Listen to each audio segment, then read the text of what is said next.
Jadeveon Clowney gets released and could be an option for the Pats. That's where we start on this episode of Locked On Patriots.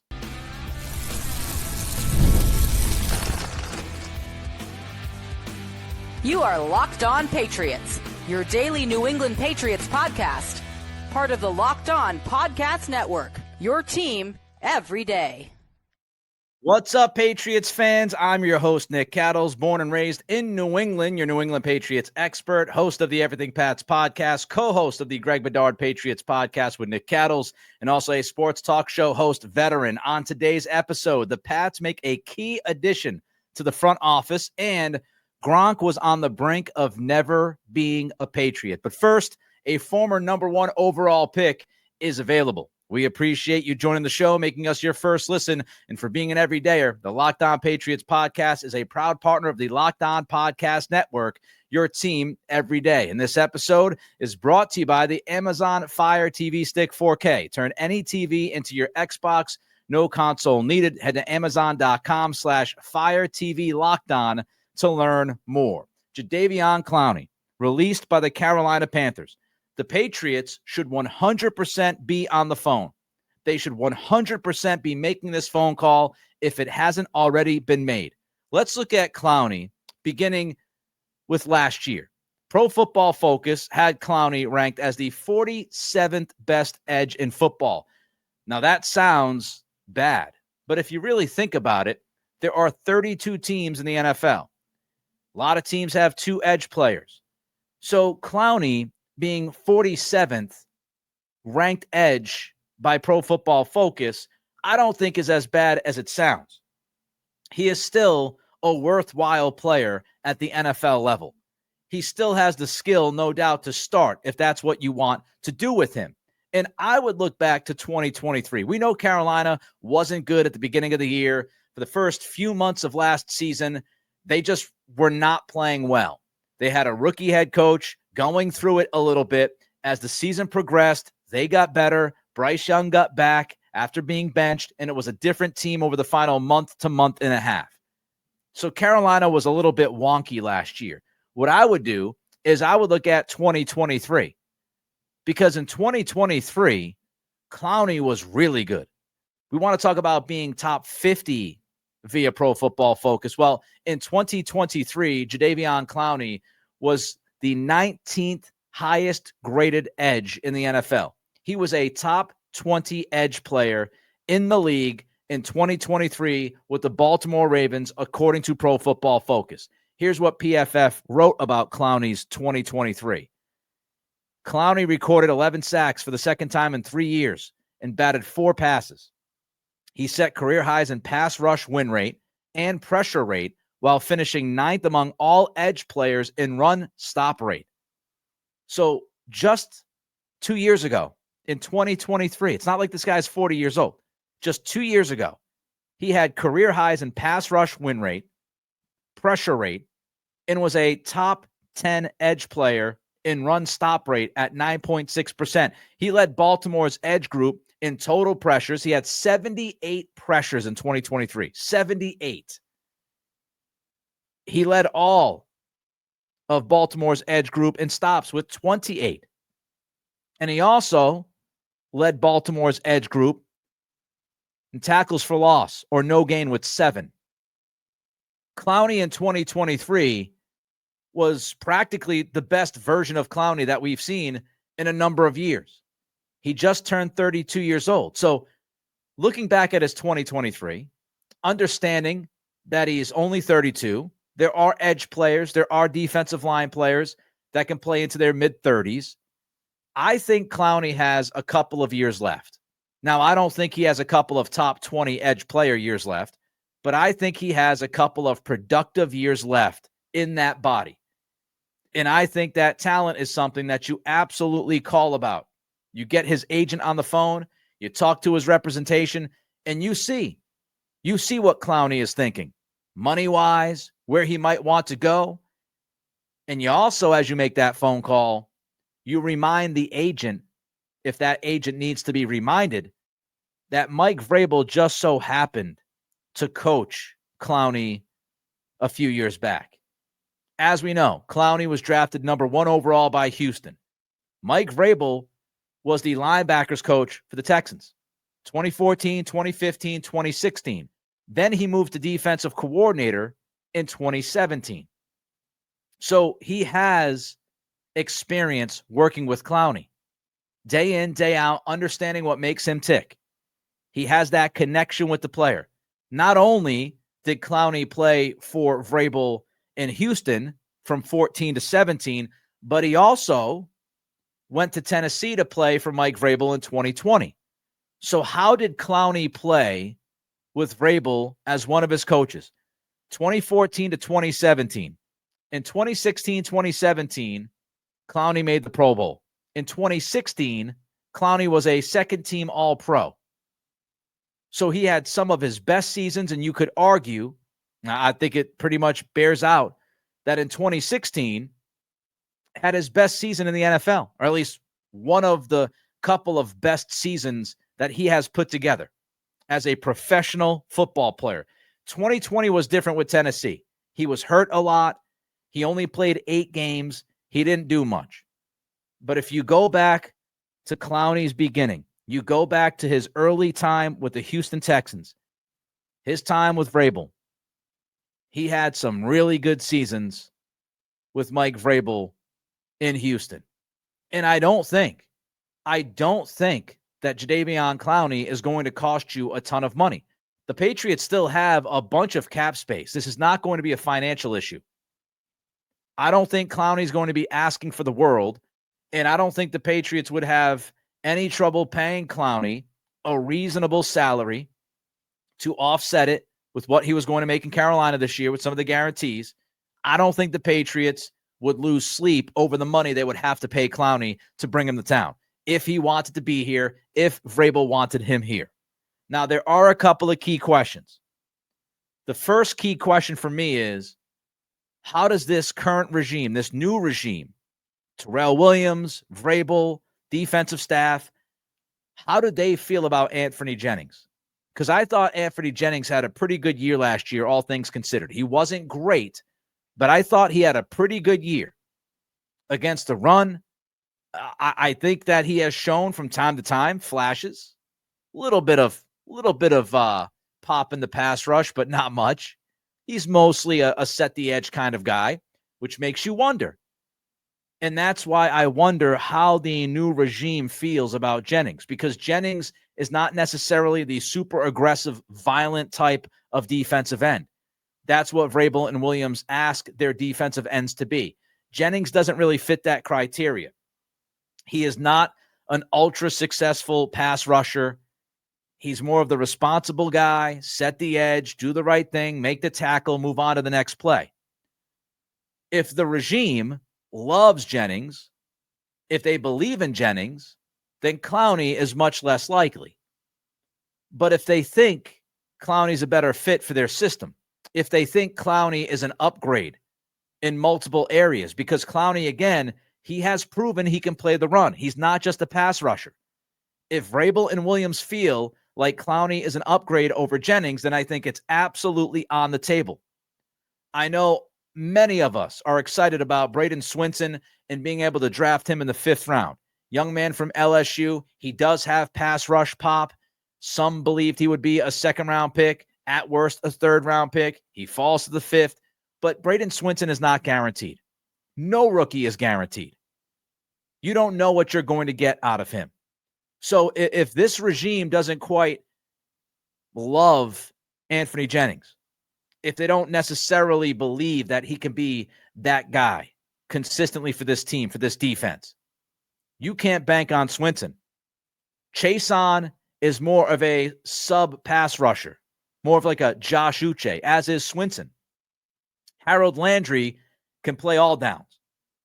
So it just comes down to Jennings. They signed Landry. They paid him the money. He has the connection with Vrabel. Landry's on this team. He will be starting at one of the ends. It all comes down to Jennings. If Vrabel believes that Jennings is the answer, then Jadeveon Clowney is unlikely. But if Vrabel believes Clowney's an upgrade, I absolutely believe there's opportunity here. And I would not mind whatsoever if the Patriots brought him in, because I do think he could help this defense. Just whether or not they're sold on Anthony Jennings. All right, the Pats have made a critical addition for a key role in the front office. That's coming up next as we continue with today's episode of Locked On Patriots, part of the Locked On Podcast Network, your team every day. Did you know that your Fire TV is also an Xbox? Turn any TV into your gaming and entertainment hub with Fire TV Stick 4K devices. No console required. Just grab your paired controller, subscribe or sign in to Xbox Game Pass Ultimate with EA Play included, and you're ready to go. Dive into hundreds of premium titles, including EA Sports College Football 25 to Call of Duty, as easily as you stream your favorite shows. I mean, what if you could just jump into your favorite Xbox titles without needing your console in every room? Could you imagine? You don't have to. Not with this device. How do you game when you're not in front of your main setup, hotel stays, family visits, or even just a bedroom? Fire TV Stick 4K makes it possible to keep playing from almost anywhere. Head to Amazon.com/Fire TV Lockdown to get started. Xbox Game Pass Ultimate subscription and compatible controller is required. Available on select devices, including Fire TV Stick 4K 2nd Gen, Fire TV Stick 4K Max 1st and 2nd Gen, and Fire TV Cube 3rd Gen.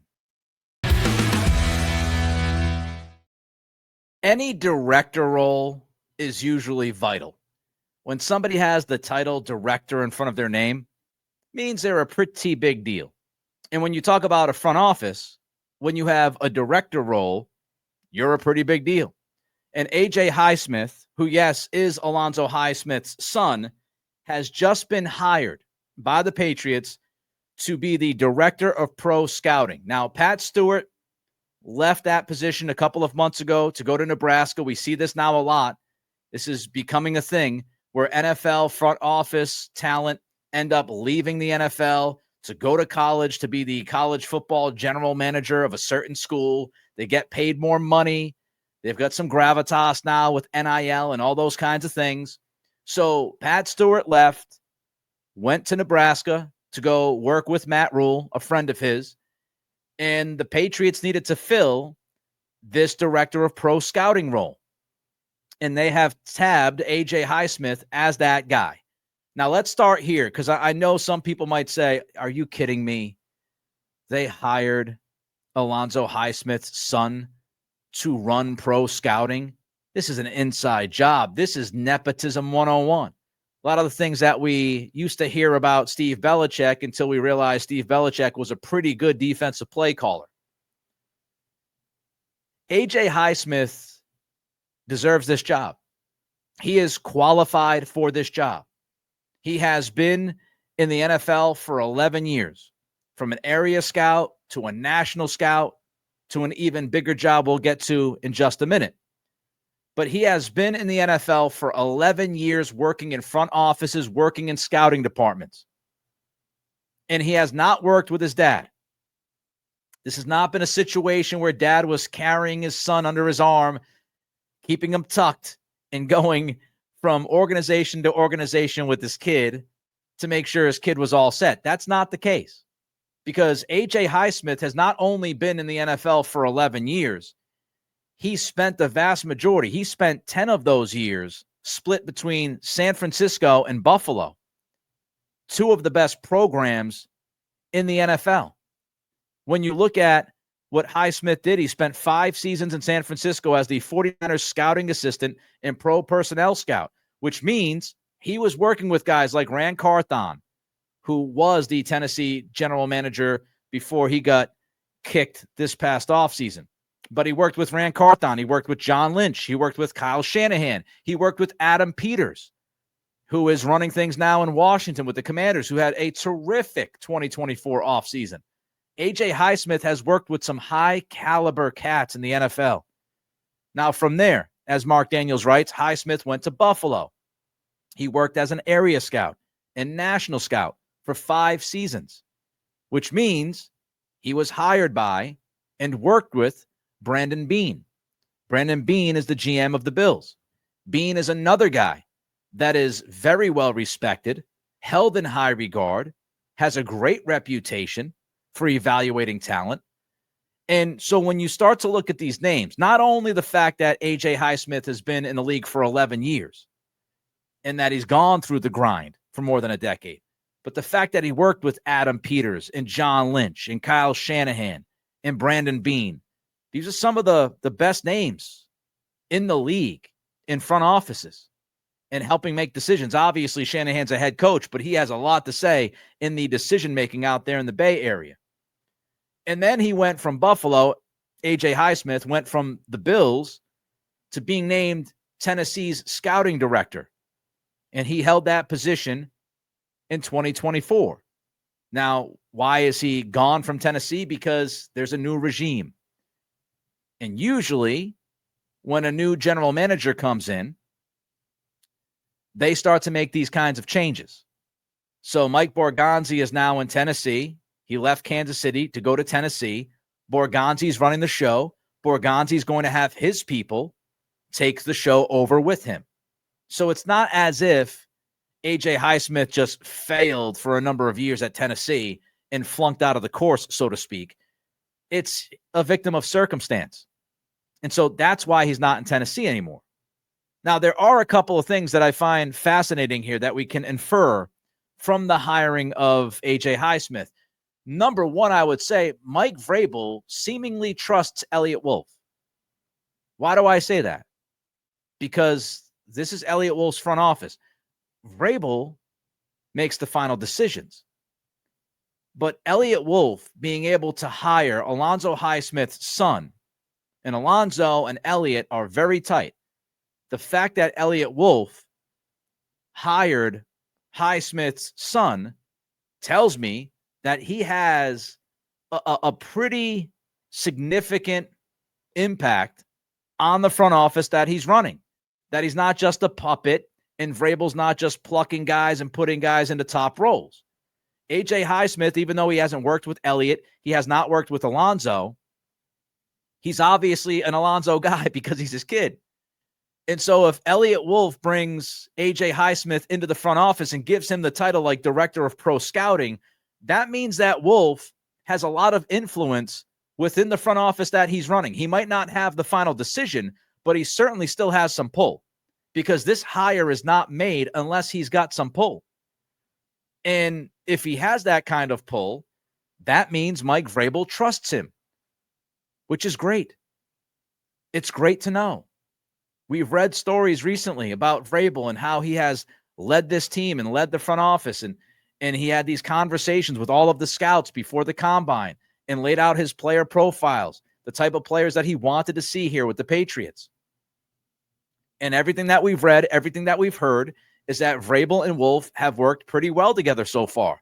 And the results of this offseason on paper have been very good. And this would be the latest indication to me that Vrabel and Wolf are getting along, that Vrabel trusts Wolf and is allowing him to add to his staff in the front office the way he sees fit. It also tells me that it's more likely than not Alonzo Highsmith and Wolf are going to be here for the long term. Now, that doesn't mean 5, 6, 7, 8, 9, 10 years. But if you thought Elliott Wolf and or Alonzo Highsmith were going to be out the door as soon as training camp starts, I don't think that's going to be the case. Because you don't hire Alonzo Highsmith's son and then fire Alonzo Highsmith. You don't have Elliott Wolf replace the director of pro scouting if Elliott Wolf is out the door within the next couple of months. So I think this move bodes well if you're wondering whether or not this front office is going to stay here with Mike Vrabel as the head coach. It feels right now that they're actually getting along, and that's the plan. Now, one final piece of this that's very interesting to me is that there's no prior working relationship with this current front office for A.J. Highsmith. Again, yeah, his dad is on the staff, but he's worked with different personalities. I'm sure that he evaluates talent in some ways differently.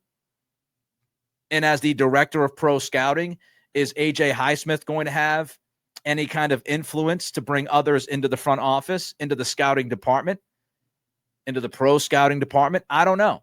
So that'll be an interesting thing to to see unfold. But I think this move, it's a huge addition because it's a key role in that front office, and it does give us an idea about the relationship between Vrabel, Wolf, and Alonzo Highsmith. A fascinating sliding door story from Gronk that would have changed the landscape of the Pats offense and maybe just the Pats in general. That's coming up next as we continue with today's episode of Locked On Patriots, part of the Locked On Podcast Network, your team every day. As a small business owner, your work doesn't end when the clock hits 5. Your business is always on your mind, which means when it's time to hire, you need a partner that works just as hard as you do. That's where LinkedIn Jobs comes in. When you clock out, LinkedIn clocks in. LinkedIn makes it easy to post your job for free, share it with your network, and get qualified candidates all in one place. Post your job. LinkedIn's new feature can help you write job descriptions, then quickly get your job in front of the right people with deep candidate insights. And here's a pro tip. Add the hashtag hiring frame to your profile picture to double your reach to qualified candidates. No wonder 72% of small businesses say LinkedIn helps them find high-quality hires. Post your job for free at linkedin.com/LockedOnNFL. That's linkedin.com/LockedOnNFL to post your job for free. It's Locked On NFL. Don't forget it. Terms and conditions apply.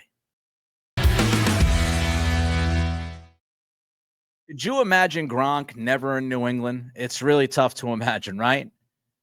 No Gronk with the Patriots? It's weird. Well, Gronk was on the Dudes on Dudes podcast. No, I have not listened to this podcast in full. I am not a listener of the pod. But on the Dudes on Dudes podcast, Gronkowski said that the Baltimore Ravens wanted to draft him. Now, here's the story. Gronk says the Ravens wanted him. Baltimore had the 25th pick in the draft back in 2010, but they traded that pick. They traded the 25th pick to Josh McDaniels and the Denver Broncos. It's kind of crazy how this is all linked to Josh McDaniels. So Baltimore trades the 25th pick to Denver so the Broncos can draft Tim Tebow. Ouch. Now, of course, the Ravens, they didn't have that first-round pick anymore. They had pick 43. And if you remember, the Patriots traded up to 42.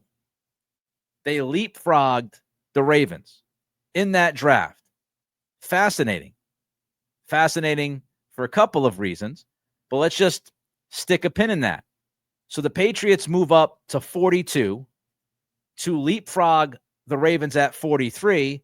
And of course, as we know, with the 42nd pick in the draft, they decided to draft Rob Gronkowski. So it's a very interesting move when you look back to that draft, behind the scenes, what was going on, what made the Patriots move up, the fact that they knew that the Ravens were interested in Gronk. Again, we'll get into that in a minute, but it's very interesting to realize, oh, that's why. Now, usually teams move up to draft guys they want, right? So that's Captain Obvious walking into the room. But you don't know if that's because they feel like a team right below them is going to pick that guy or a couple of teams down is going to pick that guy. You don't know if it's because the team is battling, like the Patriots were battling another team to move up to 42 to draft Gronk. So you don't really know. But according to Gronk, it's because the Ravens wanted to draft him. Now, the Tebow decision is just wild by McDaniels. You go back and you not only drafted Tim Tebow in the first round, you made a deal to get into the first round to draft Tebow. Just wild. But the Patriots and Belichick obviously had great intel. They had terrific intel. They knew that the Ravens wanted Gronk. Now, of course, the Patriots didn't have the means or didn't want to try to move back into the first round to draft Gronkowski. But they thought, hey, he's going to be there in the second round. If he's there in the second round, we're going to be aggressive. And if the Ravens, they're sitting there at 43, we know they want Gronk. We've got to leapfrog them to draft Gronk, that's what we're going to do. So they had fantastic intel heading into the 2010 draft to know that the Ravens were interested in Gronk, so they make that move. Now, of course, the million-dollar question is, what would have happened if there was no deal? What if the Patriots were incapable of moving up to 42, didn't get the deal done, and Gronk fell to the Ravens and was drafted at 43 by Baltimore? What would have happened? Well, according to Gronk, again, from the Dudes on Dudes podcast, here's what he said, quote, "I also heard through a grapevine, not the grapevine, a grapevine, if I didn't get drafted to the Patriots, Greg Olsen was going to get traded to the Patriots because the Patriots were looking for a tight end," unquote. Of course, they ended up getting 2 tight ends, as we know. So it would have been Greg Olsen with the Patriots instead of Rob Gronkowski. I find this stuff so fascinating. If you're wondering, it all adds up. It all adds up because, again, the Ravens were drafting at 43. The Ravens made the deal out of 25. The Patriots traded up to 42, and they drafted Gronk. So that part of it adds up. The Greg Olsen part of it also adds up because 2010 was the last year Olsen was in Chicago. It's the last year he played for the Bears. So if it wasn't Gronk, it was going to end up Greg Olsen, according to Gronk. And Greg Olsen, he's not Gronk. I consider Rob Gronkowski the greatest tight end of all time because of his ability to catch, run after the catch, red zone play, and he could block his butt off. So Greg Olsen was not Rob Gronkowski. But Greg Olsen was a top-tier tight end.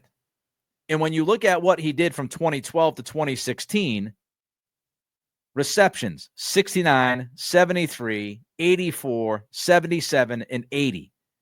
From 2014 through 2016, Greg Olsen had 3 consecutive 1,000-plus yard seasons receiving at the tight end position. He was a top-tier tight end. He was one of the best in football. Not Gronk, but he was still one of the best. And one of the most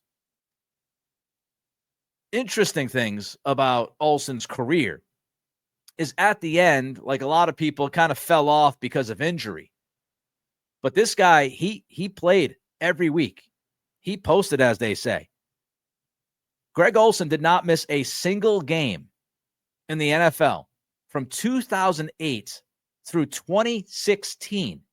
Did not miss a single game. He played 16 games from 2008 through 2016. That was the one difference between he and Gronk.